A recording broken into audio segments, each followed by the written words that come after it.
The Irish Hunger Memorial at the end of Vesey Street in Battery Park City is quite literally a slice of Ireland. Visiting the site is a full sensory experience, which evokes the plight that brought so many Irish immigrants to New York. It also prompts us to contemplate world hunger today.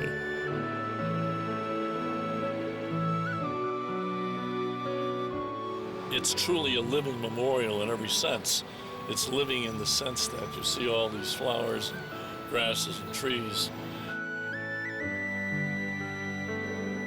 It's almost like a placeholder or a support for different experiences and different types of information presented in as many ways as possible, whether it be the smell of wildflowers or to enter into a passage and hear a foreign language being spoken, or reading some fact or statistic that you hadn't known before.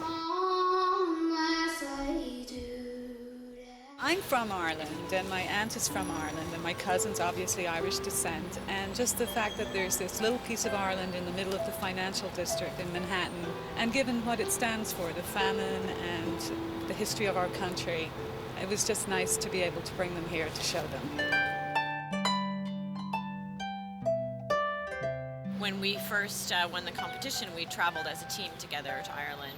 It was a challenge to, say, how do you create the Irish landscape in New York City? And we'd always go back to what I saw in this village of Slievemore on this hillside.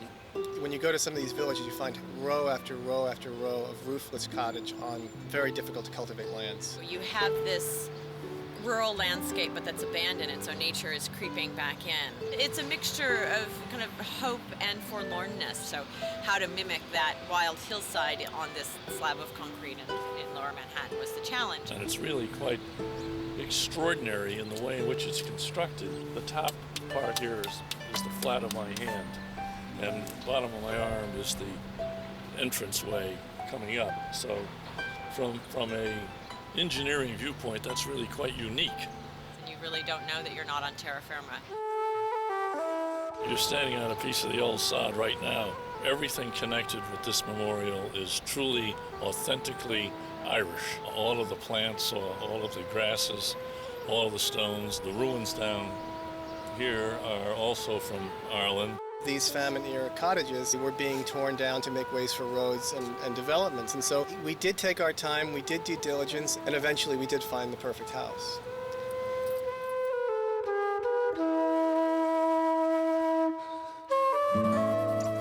We have stones representing each of the counties, including the northern counties.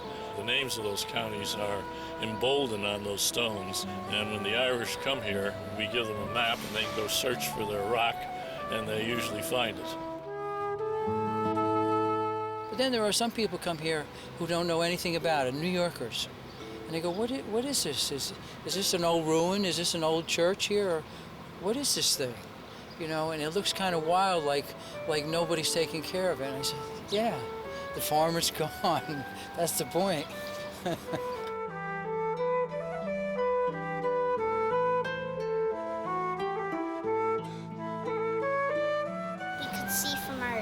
Hotel room that there was this cool little park here, and we wanted to discover what it was.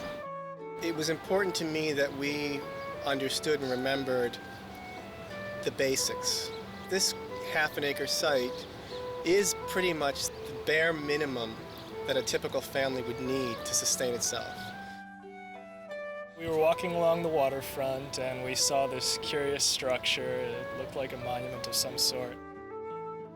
It's actually quite surprising to see this flat, almost rural-looking area surrounded by skyscrapers, and we decided that we would come check it out. We have no idea what it was. Even though this is a bustling part of the city, there is a sense of tranquility here, and I think there is a sense of solemnity and peace here. And so if people are calm, they can think and try to understand what this place is and why it's here. It seemed like a monument to human rights or perhaps starvation or something like that. All of the text presented around the memorial is not inscribed and is not permanent. I just wanted to provide a place where information can be presented. I didn't want to be the person who presided over what the official history of these events or the future events are. I think it's a big sadness when you think of how many people died in the famine and died needlessly, and there's sort of a reverence about the place. But then there's also the celebration of the Irish in New York, so it's a combination of things.